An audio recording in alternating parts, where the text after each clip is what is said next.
Welcome everybody to another episode of HomeKit Insider, or as they say in Pennsylvania, welcome to another episode of HomeKit Insider. You get me, Andrew O'Hara, here with my pal and the leader of the Pips, Stephen Robles. How you doing, man?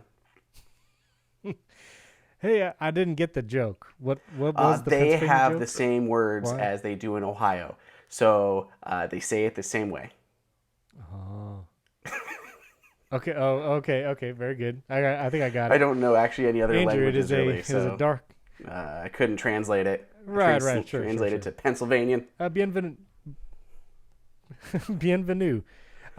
This is a glorious and dark day for me, Andrew, because our listeners have truly showed. I wouldn't say out. it's dark. And It's almost like a sparkly day. Yeah. That is true. It is a sparkly day.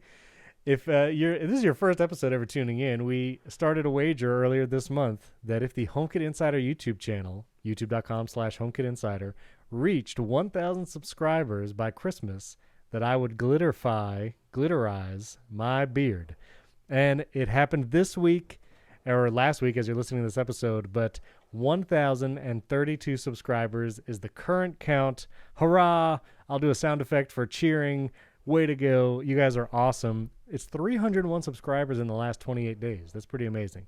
So it's going to get, I am hopeful. Maybe I'm just hopeful. I think it's going to get even bigger beginning next year, because I'm sure people are going to get some new smart home gear for Christmas or for Hanukkah or whatever holiday people celebrate. Right. And they, of course, are going to go to the number one HomeKit focused podcast to learn more about it. They're going to be hooked. That's right. So it's going to keep growing. Right. We got Matter support is launching this year, which is going to bring more people into just the smart home space in general. So it's going to be a good year. Keep growing. It's exciting. Very exciting. So next week, as you tune into next week's episode, I will do some close-ups of my beard and glitter. I'm going to do a little like B-roll shot too, maybe. I'm trying to figure out where to put glitter in my beard. I think I have to go in the backyard or something, because I can't. I thought you meant like where in your beard, and I was like everywhere, Steven. The whole beard, everywhere in the beard. That's where it goes. No. And also, I already bought glitter. I had it, and then I had several listeners just, I guess, predicting that I would have to do this. They were saying, listen, there's articles about how terrible glitter is for the environment. And I said, okay, well, there is apparently vegan glitter. I don't know what that means. I don't know what this glitter is made out of. I have no idea. I didn't know other glitter was not vegan. Well, regular glitter is harvested from tears of unicorns. It's how it gets its sparkle. So this is like unicorn friendly. Okay, so I see. It's more sustainable. You don't hurt the unicorns. I totally get it. So I actually found vegan glitter on Amazon, because Amazon, I mean, you just get whatever. And so I have vegan glitter coming. And so when you see it next week, you will know that it is environmentally friendly glitter that is covering my beard. I'm so scared, but we're going to do it. And I'm excited too. Scared and excited. It'll be good. All right. Well, let's get to some HomeKit news, because we have some news. We're going to be covering another HomeKit category today, which is doorbell cameras, right? Doorbell cameras. Doorbell cameras. There's not really any HomeKit doorbell, though it is a category. So I guess spoilers. There are no just doorbells. Okay. Way to ruin. Right. That was the big just twist doorbells. in the show. And you just gave it away. That was the big Everyone's twist. going to drop my off. bad. Oh, man. Okay, so here's the news. You had some notes in here. The Eve Room 2 was announced, right? Is it even available to purchase yet, or just announced? Right now. Very good. And this is the I guess it's not even humidity I guess sensor. I even wrote my notes wrong, because I wrote this before I had gotten the press release. So I just wrote Eve Room 2 with Thread. They're calling it the third generation Eve Room. So it's not the Eve Room 2 with Thread. It's just the third generation Eve Room. So just Eve Room, no 2 at the end, which makes sense. But that's what happens when I write stuff ahead of time. And this is sure. And so $100 for one of these. Again, temperature, humidity. The new model works with Thread, so that wireless technology to help mesh your devices all together. Very strange on Amazon. I'm looking now. You can get the Eve Room not Thread enabled, and you can get it Thread enabled, and it's exactly the same price. I don't know why you wouldn't get Thread. Selling through old stock. Don't buy that one. I don't know. I guess don't buy the non-Thread version, but that is available. And, we'll talk about that maybe in a future episode. I know I have the second gen Eve thread, I guess. And I like it. I like that it has a little screen on it so you can actually see the data without jumping into the home app if you just want to look at Yep, it. it's So that's rechargeable cool. still, Very so no cool. batteries they have to worry about. Right. It's got an e-ink display. It lasts for, was it 6 weeks or so, if I remember what I had written up, Yeah. on a single charge, which is pretty good. Long time. Very good.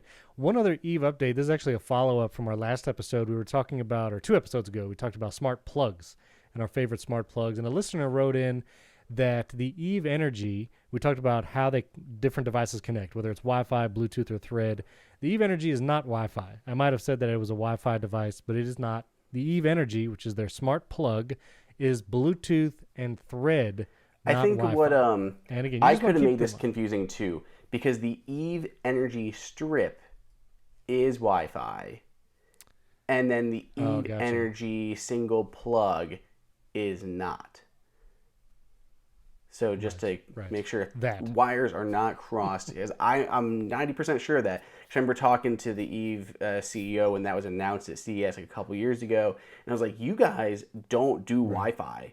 Why is this your first Wi-Fi product?" I think it was maybe the same time they were doing like the Eve Light Strip, which is also Wi-Fi, I believe. But yeah, they didn't do a lot of Wi-Fi stuff. They were sticking with Bluetooth, and it was probably because they were working on Thread and they didn't see the need for Wi-Fi. Right. But yeah. Huh. Okay. So there's a little follow-up there. And then you have a note here about Matter, which is the smart home connected technology that should be coming out next year. I'll believe it when I see it, Andrew. I We'll still have see so about many that. questions, I'm still. and I'm like pegging these companies with questions, and I'm not getting clear answers yet. And that's what makes me so nervous. It's like they're like, "Oh yeah, it's coming out like early to mid 2022." I'm like, "How does this work?" Well, we'll see. What do you mean we'll see?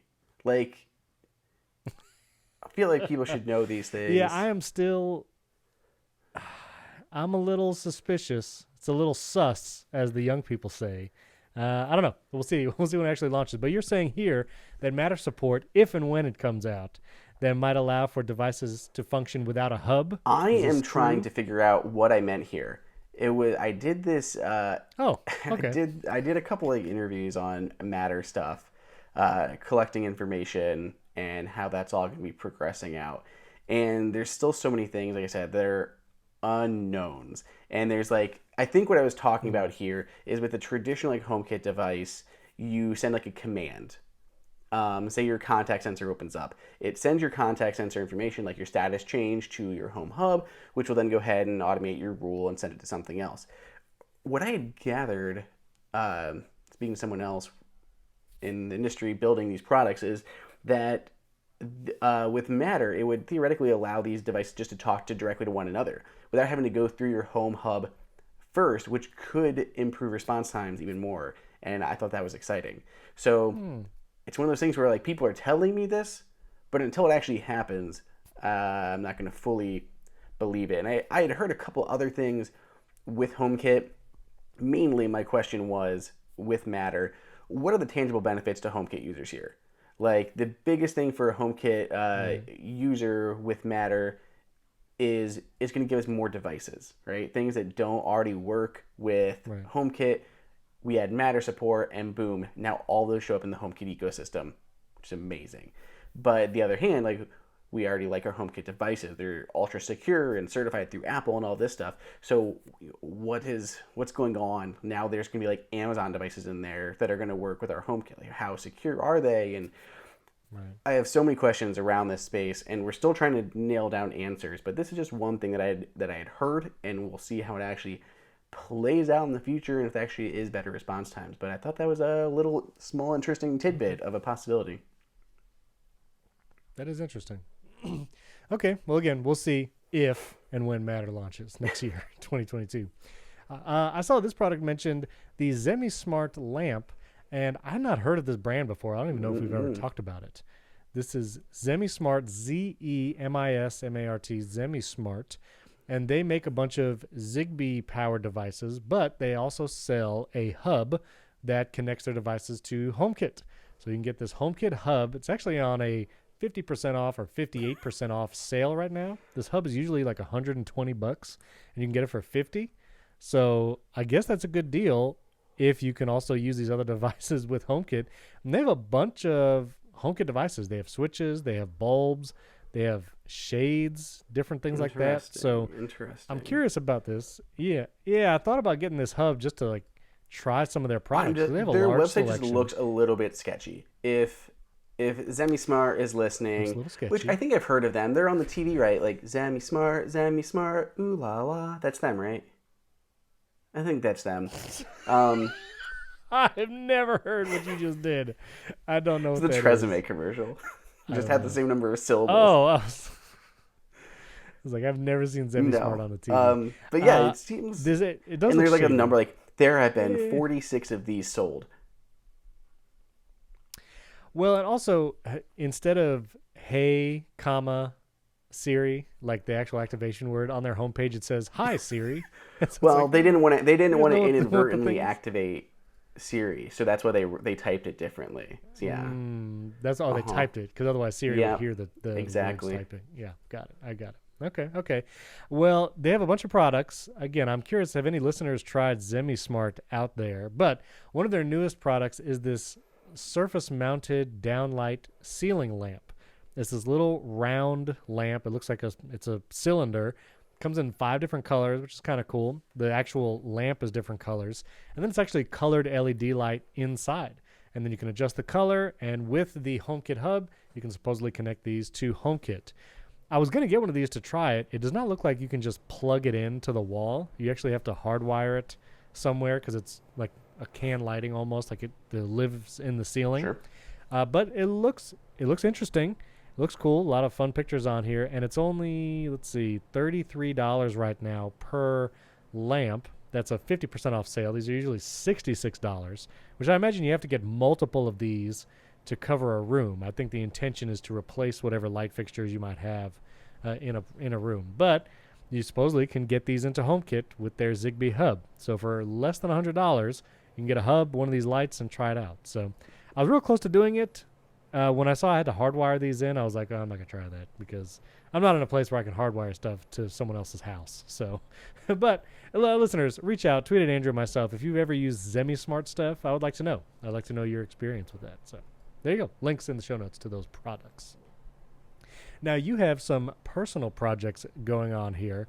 You said you finally fixed your HomeKit smart home problem. Well, there's a question mark. I don't even know what problem So it's like a maybe. There's a question. Oh, It's a maybe. so maybe. Okay. Well, what problems do you mean? Okay, so I've had this one weird issue that's been persistent, and I have not been able to nail down. And I had been kind of chatting with some people and testing some things, and still couldn't get it nailed down. So I was playing around. I wanted to do this week a review of Aaron Pierce's app, Home Log, which we have not talked about on the show yet. Oh, yeah. Recently launched. It allows you to get real Right. nitty gritty into like the small things that are going on with your smart home and kind of track down bugs and other stuff that's going on. So I was playing around with that and was hoping it was going to help me identify what was going on in the house. And what was going on was randomly, like things would change. Like we'd be sitting in the living room and then all of a sudden the lights would turn off and the door would lock and the blinds would shut. And I'm like, why? No, thank you. Why'd you do that? Why? I don't want that. I don't want that. And I could not figure out what was going on. So I was watching things with HomeLog and I didn't see anything weird going because it wasn't registering a scene being triggered. It was showing like my devices changing states, but the app isn't designed and it has no way of telling like what triggered the scene. Like why did it happen? What button scene automation ran to cause this? That was just not being logged in there. Because it's just not a thing that is tracked. So that unfortunately didn't help me as much as I wanted. And then I started going down a rabbit hole. So instead of focusing on like reviewing his app, I go down trying to still figure out what's going on in the house. So then I put the blame on my HomePod, my OG HomePod. And it has been acting up something awful. It has been like I was trying to play something and like I go to like activate Siri manually and I go to like, you know how you can like press and hold on the top of it and it'll bloop and you can like speak. Right. I go to do that and I touch the top and it's like play I'm like, poking it, play. I'm like, why are you trying to? I'm not trying to play. I'm like trying to talk to your Siri. Can Siri talk? And it just kept doing that, and I don't know what that was. It was weird. So that didn't help me at all. But the HomePod seemed to be just in general acting up. So I'm like, maybe this is my cause of my problem. Like if my HomePod is just like getting stuck and then all of a sudden like running like a delayed scene or something, maybe that is like what's spitting it out. Like maybe it's like freezing, acting up because it's like frozen too, and sometimes my AirPlay audio just stop, and then like my kitchen HomePod's no longer available. So I unplugged it just to see if that would make any difference, and it looked like it did for the first night, and then like a night after, it did it again. So maybe it didn't actually solve the problem. That said, with my HomePod disconnected out of the living room or kitchen, I've missed it so much.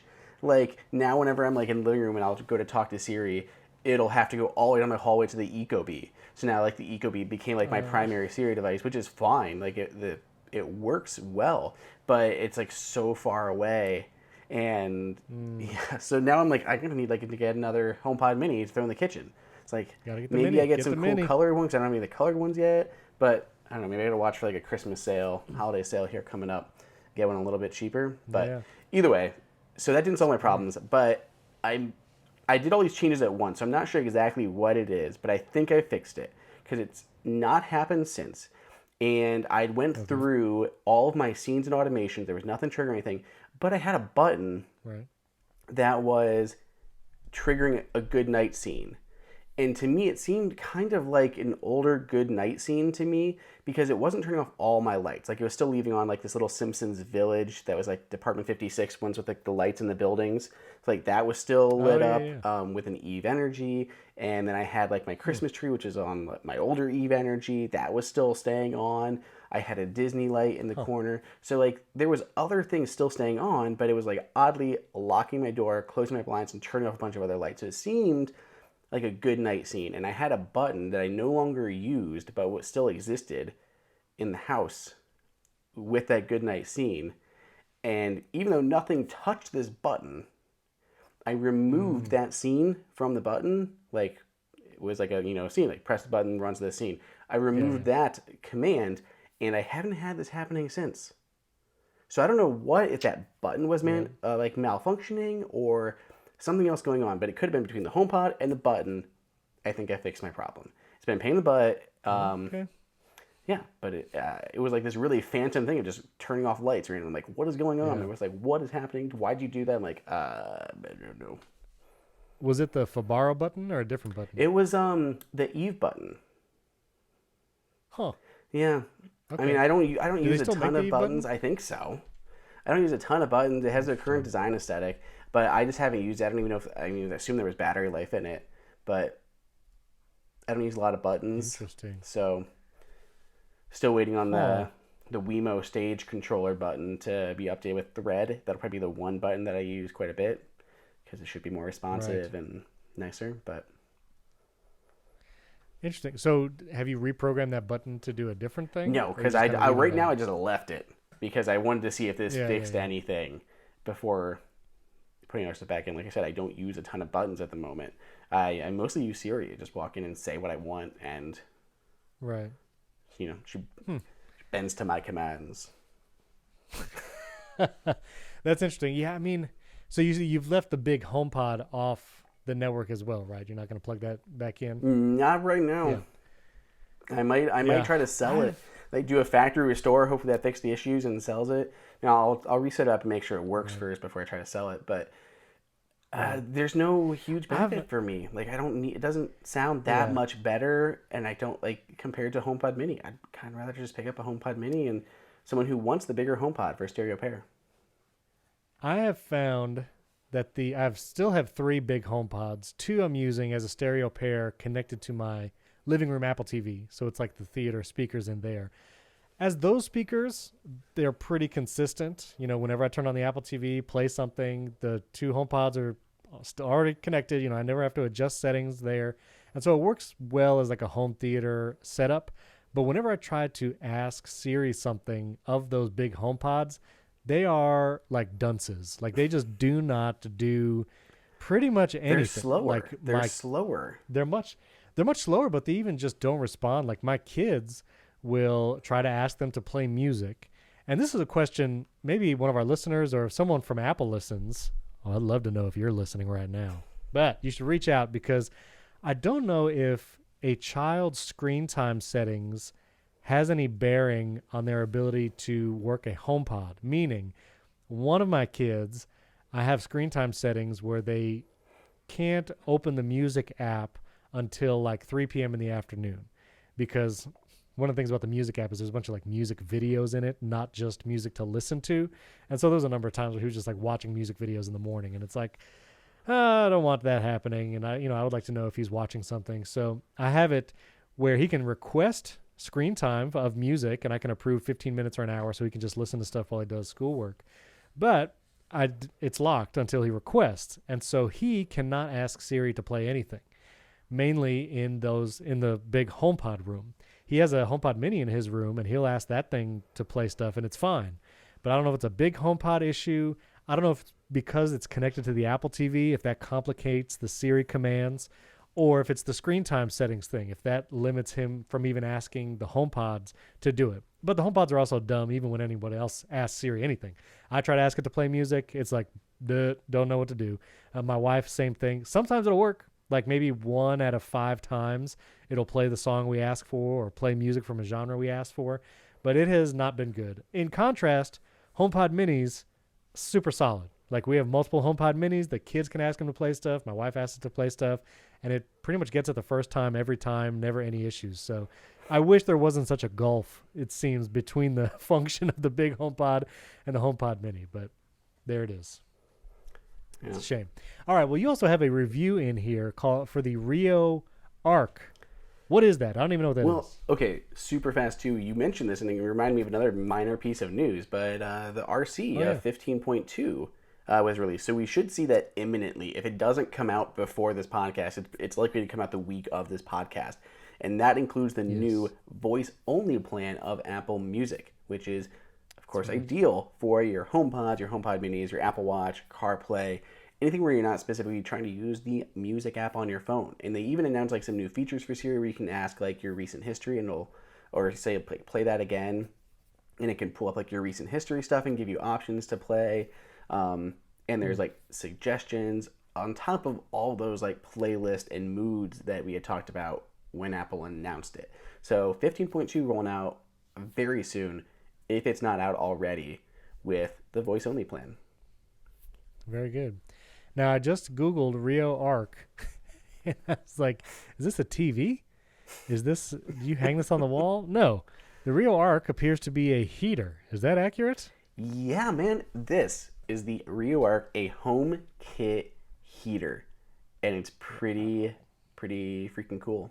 I like it a lot. So without spending like too much time on, if anyone has questions, of course, just hit us up on Twitter. But so it's the Rio Arc, and it's an electric heater. It can either be wall mounted or sit on the floor. So it just depends on your preference. The heat is all directed up. So it's a very thin, low profile design with an all glass front. Comes in a few different colors. There's like white, gray, black. I think there's a red one. But it's got like an arced glass front. The heat is projected straight up, and like I'd had this running for a while, and I would like feel like the wall behind it. The wall was still cool, which my wife was very concerned, like making sure like wouldn't damage like wallpaper or anything else that was like if it was mounted to a wall. Doesn't seem to be any issues at all with that, but it is HomeKit controllable, so you can see it in the Home app, control the temperature, everything like you would. So you can have it automatically turn off when you leave, which is very handy. That's one of the first automations I set up. So as soon as we leave our house, Rio Arc turns off. You can have it turn back on when you get back home, schedule a time of day, all of that. You can put in your desired temperature and it'll heat it up to that temperature and hold and just keep it at that temperature. So it's great for in the bedroom or anything like that. It's an electric heater and it's completely silent, so there's no noise. And in fact, my wife, she had become so accustomed to our previous heater that had like a fan inside that she was like, why is this so quiet? I'm like, So some people like it to not make noise. Other people, I guess, like want like the white noise coming out of like a fan, White noise. and she Sure. wanted the she wanted the white noise. But these are pretty much completely silent, so you're not going to hear them at all, other than this like tiny little click as they kind of initiate or turn off that heating element. There's a small little display on the front, which will give you your current temperature. It can pair with the HomeKit app. There is some weirdness here. This is weird. So you can generate a new QR code like on the fly. So you pair it to your HomeKit app, but then you have to pair it to the Rio app as well. And you literally have to like generate a second QR code and then pair it to the Rio app. So it's still like and it looks like a HomeKit pairing code, but it pairs the same way with the Rio app. And it even has you onboard the Wi-Fi stuff again, even though you had just done it through the Home app. You don't particularly need the Rio app for almost anything, but you do need it for firmware updates.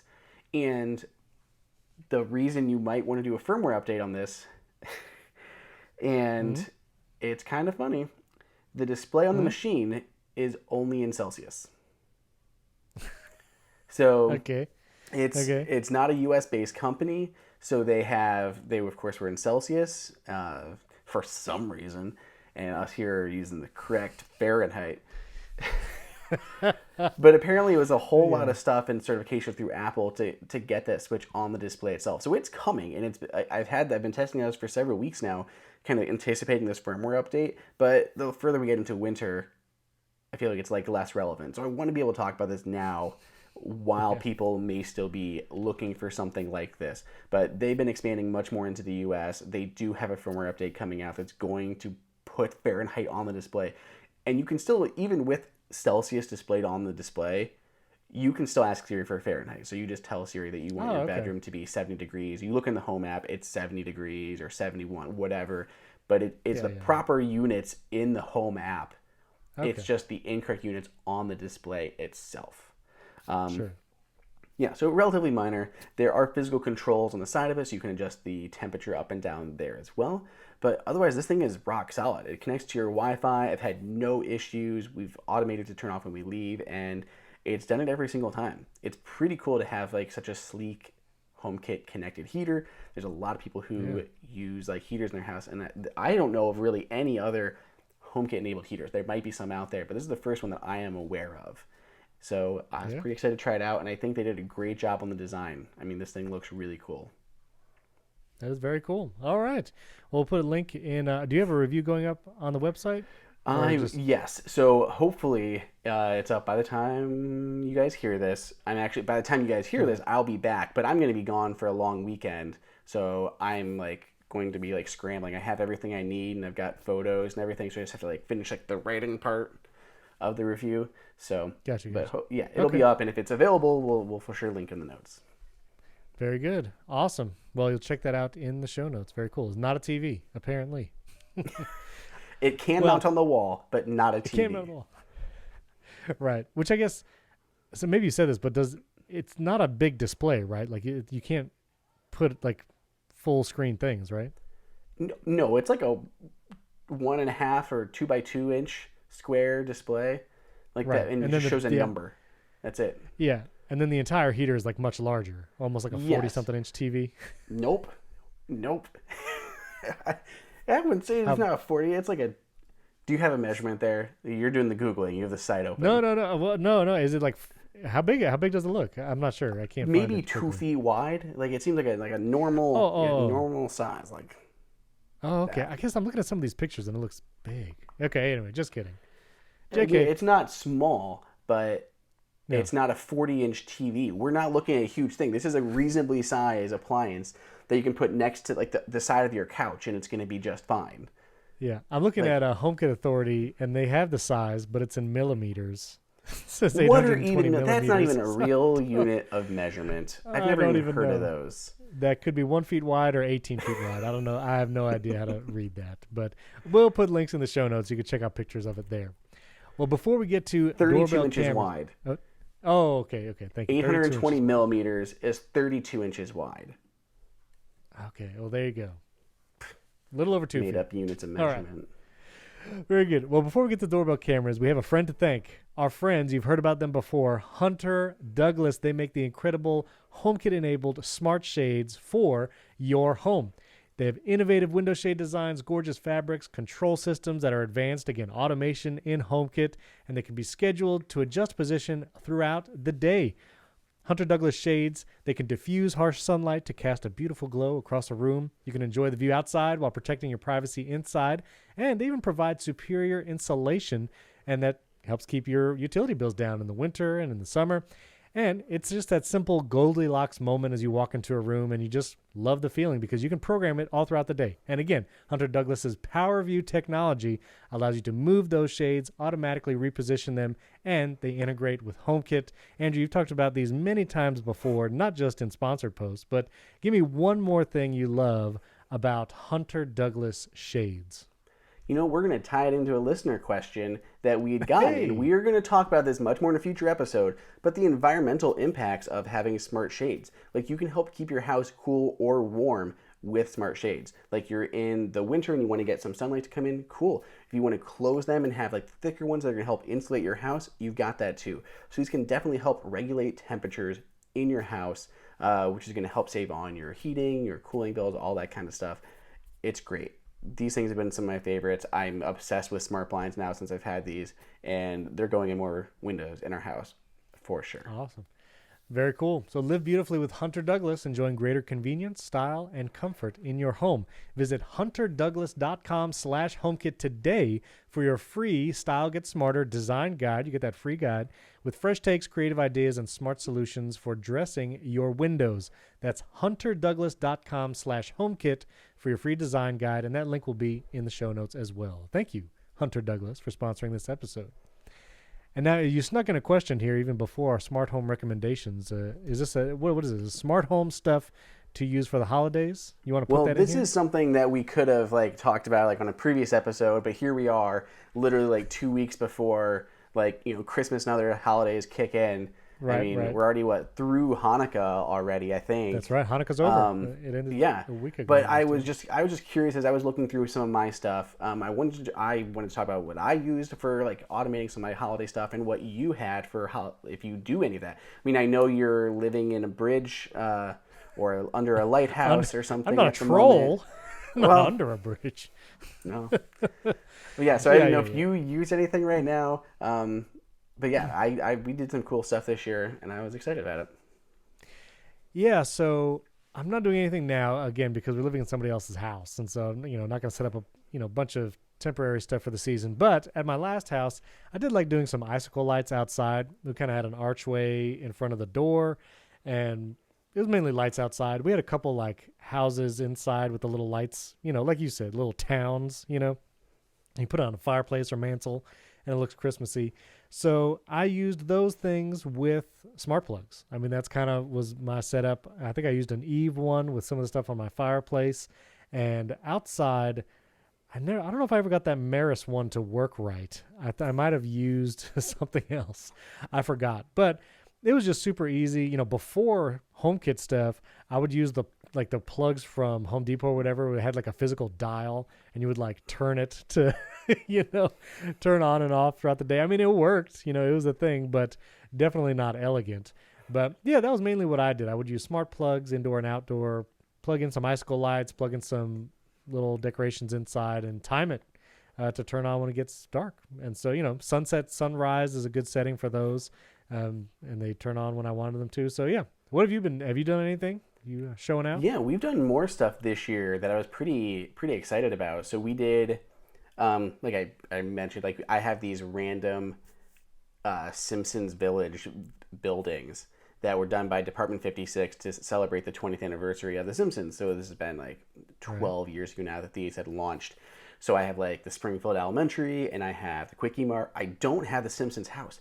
And these things were discontinued 12 years ago. So they're going for like over $100 online. It makes me sad 'cause it's like the one thing that we don't have of this little Simpsons Village. Regardless, they are like your standard like ceramic glass like buildings with the lights that go in the back and they light up through the windows and it looks all pretty and stuff. So Faith, my wife, put like all this like snow around it. We put the buildings, got the lights in, and ran into a plug down below, the new Eve Energy with the thread. And then I also took one of the Hue, I can't think of what, like, not the, like the ambient lights, but like the ones where like you put them, like the indirect lights. That's the word. Oh, yeah, indirect like an lights. indirect light. Sure. I put that behind it, and I faced it up so you can't see it from the front, but it paints like the wall behind them like this like light blue color, so it almost looks like a winter sky behind the buildings. So it looked Oh, that's really nice. neat. And of Very course, nice. they're all scheduled and that kind of stuff. So that way they automatically turn off when we come and go. And I don't want those ones because those are probably like regular incandescent bulbs and that kind Right. of crap. And I don't want to one pay for running those two light bulbs, and two, I don't want them to get too hot. So Yeah, I yeah. monitor those pretty closely. But yeah, just a really cool little scene with like the snow and the buildings and like the light behind it came off really neat. We have a bunch of other indoor lights that I love using, like the light strips to do accent stuff. So whether you have like the new Hue light strips that have like the multiple zones, you can do like red and green for Christmas stuff. But we did like our cabinets. I cast those in green right now, the cabinets that we built with the Hue lights in them, Hmm. and you can actually see them from outside. So it gives you like even more like green effect going on, which looks really nice. That's And cool. then outside we have, of course, like bunches of Christmas lights that are all run off of an iDevices, I believe is the one I'm using. I have the Lutron one in the backyard for our regular patio lights. And the front, I have several lights connected to my iDevices one on a schedule, all that. And then we put a set of the Hue spotlights on our house. So we have like three different spotlights going down that I have alternating in red and green. So it like paints the sides of our house in colors as well as all of our string lights and garland and all that stuff. So we tried some different stuff this year, and using like all those like ambient lights really is cool for the holidays, and just add like little pops and make everything feel a little more festive. Yeah, that's very cool. It's fun to be able to automate that stuff too. Back in the day, you had to like unplug and plug in the Christmas tree if you know, first world My problems. But parents had one, like it was a little metal ornament. They still have it, and you can touch it, and it's like a capacitive button, but it's like a silver die cut like ornament, like stainless steel, and you touch it, and it turns the tree on and off. So like I like pitched before. I'm like, yeah, I wow, put it on a smart plug. Why? I can poke my little ornament. I'm like, that's should have fancy, I had a guess. HomeKit button before they were in. That's I hilarious. know. That's funny. All right, we need to get to our HomeKit category. And so our category for this week was going to be doorbells, doorbell cameras, basically. And again, this is going to be kind of Andrew really running this segment because I have never had a HomeKit doorbell camera. I plan to get one for the new house. I'm looking at the Logitech Circle View one. You got the Netatmo one. And so my only experience with doorbell cameras was with my previous security system. I had Vivint at my old house, and they did fine for what they were. I will not be using them in the new house. I want to do kind of the HomeKit, probably going to go with the abode system where I can turn monitoring on and off at will, not being a contract. My goodness. You know, previous sponsor Simply Safe, they also, provide stuff like that without a contract. But anyway, I had a doorbell camera through Vivint, and you can use the app and you can look at there, but I wanted to get into HomeKit. And so in my old house, I had did the Homebridge hacky setup to get that Vivint security system stuff into HomeKit. And I ran Homebridge on my Mac Mini server, kind of living in my house, and it worked fairly well. I was able to disarm the security system. All the contact sensors from the Vivint system were in HomeKit. So Homebridge worked pretty well for that. There was a specific plugin in Homebridge for Vivint, the security system. And so that plugin worked very well. And I was able to get that doorbell camera there in the Home app as well and loved it. And honestly, if you've never had a doorbell camera, it's probably like the one camera to get, like maybe the first camera to get. You can put cameras outside, backyard, front yard, all that kind of stuff. But a doorbell camera is just so useful, especially if you're getting deliveries. Anyone who comes up to your house is going to be on that doorbell camera. And because the HomeKit doorbell cameras integrate with like Apple TV, you can see it pop up on the Apple TV if you want and see who's at the door if you have the TV on, watching it there. I just love all of that. So I look forward to getting a HomeKit doorbell camera in the new house. But my experience is it's really cool, and I highly recommend getting a doorbell camera and adding it to your HomeKit home. But Andrew, I know you have had much experience with multiple models, so hit me with your doorbell camera talk. Okay, so there are 5 real HomeKit cameras, HomeKit doorbells that I know of. So before getting even into those 5, gotta start off with the basic stuff. So first is a doorbell versus a doorbell camera. As Steven ruined, No. What happened? there are no regular doorbells Right. in HomeKit right now. Just being available, there's really only video doorbells, Right. which makes sense. They're better. More people are gonna be likely to install those versus a plain doorbell. But you could theoretically just have a plain doorbell. Right. They're just not available. So then the next question that I'm sure people have asked this, which is, are there any wireless HomeKit video doorbells? And right now, no. And mainly because HomeKit is limited. The way HomeKit is dealing with video, it can be a bit resource intensive. And in the world of HomeKit, there's not really any wireless cameras. There are wireless cameras that work with HomeKit. There's the Arlo, there are the Eufys, and there are a few others, but they all require a hub. And the way they kind of get around this HomeKit limitation is the hub itself is what's communicating with HomeKit, and when HomeKit goes to check in frequently, the hub is. And then when it's requesting a camera feed, then it can go to the camera. If HomeKit was connected directly to these wireless cameras, the way HomeKit is just designed, it would just tank the battery on these devices. Right. So when it comes to doorbell cameras, there is not a wireless one. There's only wired. Which was a listener in HomeKit question right now. JMD asked that listener question. So boom, answered. Look at that. Done. Look at that. Knocking out listener questions at the same time. Then we have to talk about HomeKit Secure Video versus a HomeKit Video doorbell camera. Yes. So what are you getting with a HomeKit Secure Video camera for your doorbell versus just a HomeKit video camera for your doorbell? So if you're going with an HSV, HomeKit Secure Video Camera, you're going to get the iCloud cloud recording, so up to 1080p. It's all stored in iCloud, available through your devices that way.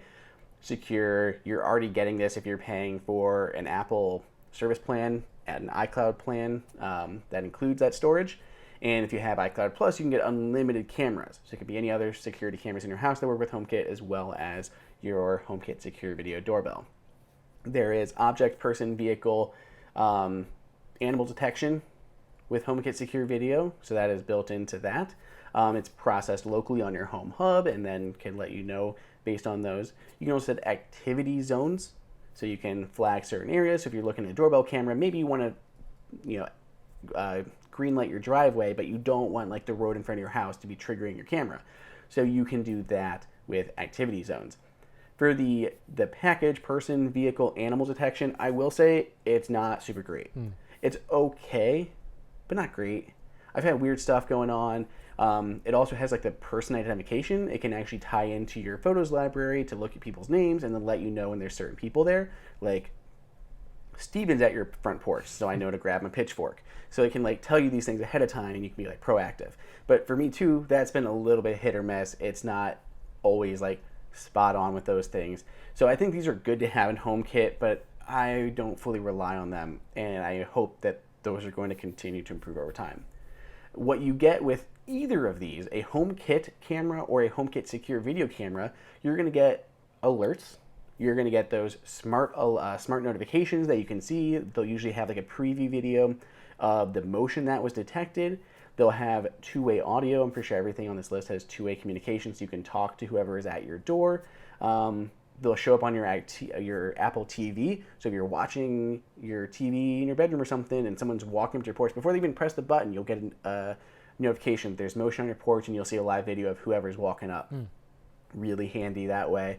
And they'll all ring your HomePods. So when someone presses that doorbell, you'll get a call and notification on your phone, but you're also going to get your HomePods ringing in whatever rooms that you want, or HomePod minis. So that's going to work with both of them too. So the biggest thing, of course, is that cloud recording, activity zones, and like object detection of what's in the frame. That's what you get with HomeKit Secure Video. So going with the regular HomeKit cameras first, this is the one that I currently use, which is Arlo. So Arlo does require a hub. It is a wired doorbell, but does require a hub. There is an added subscription cost if you are recording video, because it is only HomeKit. They have their own cloud recording, and for just a single camera, it's like $299 a month, which honestly just does suck when you have to pay an added fee for a piece of hardware and you don't want that. So that can be the biggest downside for some people. I have other Arlo cameras, so it's already baked into that plan for me. And my other Arlo cameras can get like 4K recording, like the Arlo Ultras. That is where my benefit is with Arlo, because the other cameras in the ecosystem have that higher resolution for recording that I want. I want that high resolution, and HomeKit is only limited to 1080p. So the doorbell is only limited to 1080p too. My other Arlo cameras are in, and I have just unlimited devices. So I might as well have the Arlo camera. And Arlo has its own cloud recording, has its own object detection that I think is a lot better. It's package detection, vehicle detection, all of that.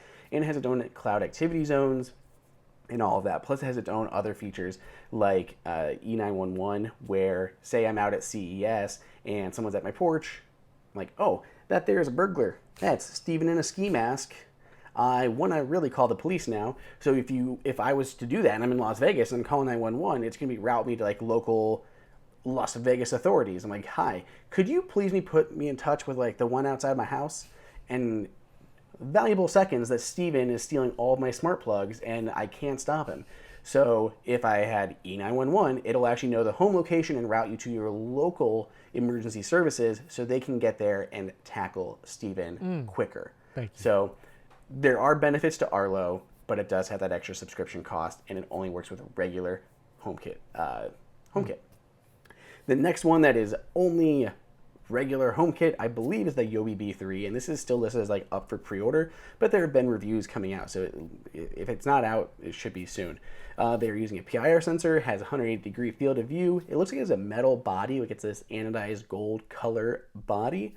Regular HomeKit, wire doorbell.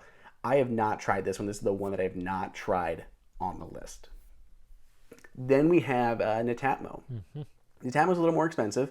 Comes in at $300, where some of these, like the Arlo or the Logitech, they're coming at like the $200 price point. So at $300, it's quite a bit more. But all of Netatmo's features, which there are quite a few, they're all included with no subscription plan necessary. So aside from working with HomeKit, they have several recording options. So there's local storage. You can use just an SD card. You can upload your content to a FTP server. So if you have a cloud server that you want to set up or a local FTP server in your home, you can automatically back up your video footage there, which I think is incredibly handy. And it can also sync to Dropbox. So you have multiple recording options with Netatmo. So it doesn't support iCloud, but you don't even need iCloud storage for this. You have multiple other options to take advantage of. So it has a 1080p recording option, which is pretty much most of these. And it has a 9:16 ratio, which is very skinny and tall. So a lot of these are using like the kind of like head to toe field of view, because then we'll see the bottom, like your porch, and then we'll see like the face of the person that's walking up. So with the 9:16, it's a little more narrow. The Logitech one is 3:4, so it's a little more wide. So you get a little bit more of your porch in that view. They say it's a 140-degree field of view. But yeah, I just really like that they have so many premium options there. It's really nice looking hardware, metal accents, great video quality, and it works with all of your existing stuff. Just not HomeKit secure video, but you have a lot of other options there too. The Netatmo app is also very nice, and they're really good at like the person identification, using your uploaded photos. Everything is super secure with them. It's a very nice premium option. So that's one I recommend to a lot of people for something kind of like in the middle. They don't want subscription fees and all of that. So then we go to our two that support HomeKit Secure Video, right? First one, it's an immediate no for you guys out there, which is the Robin Pro line and the Robin Pro line Compact. There's two different versions. The compact one is more popular in the US, and it's a little bit smaller than the standard Robin Pro line, which is massive. But it's a little bit industrial. It's an all metal body, and it's kind of hefty. It works with PoE, power over Ethernet, so it's not using Wi-Fi to connect, which can be nice because it's hardwired in. But my biggest problem with it, like, even if it was expensive, which it is, the biggest problem is that there's no night vision or built-in light. So in the low light times, it doesn't work great. That's my problem with it. If it had that, I would still recommend this to people. And it doesn't look bad. I don't think it looks bad at all. And it has things like a personalized nameplate you can put on there, which is handy. I just wish that it had better night vision. So is that Finally, real quick? I'm last sorry. one With here. that Robin Pro line, is that nameplate a Yeah. screen or is it like a physical plate? It's a physical plate. When you order it, you can have it engraved with whatever you want, basically, and it can be swapped out. So if your name changed or if you had a house number or something on there, you can always change that out. But it just attaches in there, and there's a button on the right hand side, which is what they use, the little doorbell icon. Press that, and it rings. Okay. That's Okay. yeah.